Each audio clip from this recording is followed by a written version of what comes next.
जी बच्चों, अब हम करने वाले हैं 12.2। An object 30 centimeter tall is located 10.5 centimeters from a concave mirror with the focal length 16 centimeter.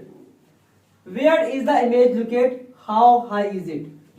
एक 30 सेंटीमीटर ऊंचा जिस्म कनकेव मिरर से 10.5 सेंटीमीटर के फासले पर पड़ा है।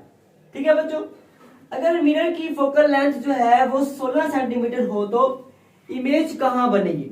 हमने बताना है कि इमेज कहां बनेगी और इमेज की ऊंचाई क्या होगी और उस इमेज की जो इमेज बन रही है उसकी ऊंचाई क्या होगी वो भी हमने फाइंड करनी है। आपके पास जो डाटा है बड़ा HO जो है वो है 30 सेंटीमीटर, P जो है आपके पास है 10.5 centimetre, focal length 60 centimetre. Find करना है HI और Q को। फार्मूला इस्तेमाल करेंगे मिरर फार्मूला जो लास्ट टाइम इस्तेमाल किया था 1/f = 1/p + 1/q। सिंपल हमने इसके अंदर पुटिंग करनी है वैल्यूज को। आपके पास जो फोकल लेंथ है वो कितनी है बच्चों? 16 centimetre, 1/16 centimetre is equal to आपके पास p कितना है 10.5 सेंटीमीटर बच्चों प्लस 1/q। हमने q फाइंड करना है बच्चों, तो ये 1/60 centimetre negative 1/10.5 centimetre is equal to 1/q आ जाएगा। ठीक है बच्चों। अच्छा जी, अब हमने फाइंड करना है 1/q, तो 1/q is equal to 1/16 minus 1/10.5 centimetre. अब हम लेंगे एलसीएम बच्चों, यहां पर 1/q होगा हो जाएगा आपके पास 16 × 10.5।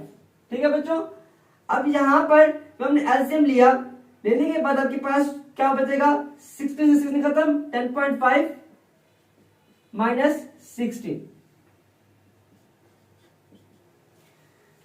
अच्छा जी, जब आपने इसमें से माइनस किया तो क्या आया आंसर? 5.5 आएगा। और जब आप करके मल्टीप्लाई 16 को 10.5 के साथ तो आंसर क्या आएगा बच्चों? 168 आएगा।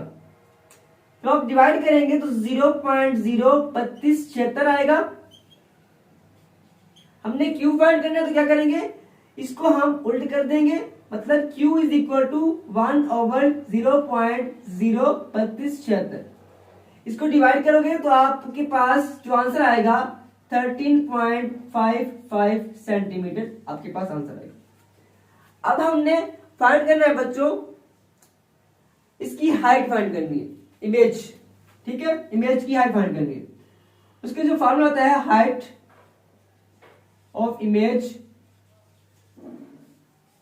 हमने फाइंड करनी है। उसका जो फार्मूला होता है बच्चों वो होता है HI/HO is equal to Q/P। ठीक है बच्चों, आपने HI फाइंड करना है तो HI is equal to Q/P multiply HO। HO आपके पास कितना है? 30 सेंटीमीटर। आपके पास Q कितना है? 13.55 सेंटीमीटर। आपके पास P कितना है? 10.5 सेंटीमीटर। सिंपल इसके अंदर हमने वैल्यू पुट कर देनी है। HI is equal to Q कितना है आपके पास? Q भी हमने निकाला बच्चों 13.55 और डिवाइड करेंगे इसको किसके ऊपर? P के ऊपर 10.5 और करेंगे मल्टीप्लाई किसके साथ बच्चों? HO कितना है? 30 सेंटीमीटर 30। जब आप इसको डिवाइड करेंगे मल्टीप्लाई तो आपके पास जो आंसर आएगा वो आएगा 87.226 ये आएगा मीटर में आपके पास। ठीक है बच्चों, ये आपके पास Q है बड़ा और ये आपके पास हाइट है।